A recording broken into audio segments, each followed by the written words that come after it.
కానీ నాకు ఇది మాత్రం బాగా తెలుసు, అతను 40 ఏళ్ల వయసులో పోరాడుతున్నప్పుడు నువ్వెందుకు ఆయుధాలు వదిలేశావు? అలీ సార్, కానీ నేను నడవలేను. అయితే అయితే ఏంటా? బతకటం వదిలేసావు నువ్వు? బతకడం మానలేదు. కానీ బతకటం వదిలేనప్పుడు కళను ఎందుకు మానేశావు? మీరేమంటున్నారో నాకు అర్థం కావట్లేదు. ఈ స్థితిలో కలలు కనే అవకాశం లేదు సార్. కేవలం బతుకుతున్నానంతే. బతికున్నావా? నువ్వెప్పుడైనా అలాంటి మనిషి గురించి విన్నావా? ఎవరికైనా 2 కాళ్ళు లేవు, అతను 310 కిలోల బరువు ఎత్తుతున్నాడని.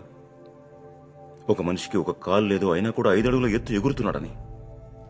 ఒక ఆడపిల్లని ట్రక్ గుద్దేసి వెళ్లిపోయింది, 2 చేతులు పనికి రాకుండా పోయాయి, కానీ ఆ పిల్ల సైక్లింగ్ లో గోల్డ్ మెడల్ గెలుచుకుంది. అలాంటి కథ విన్నావా? నేను విన్నాను. పారా ఒలింపిక్స్ లో అలాంటి కథ వాళ్లే వెళ్తూ ఉంటారు. పారో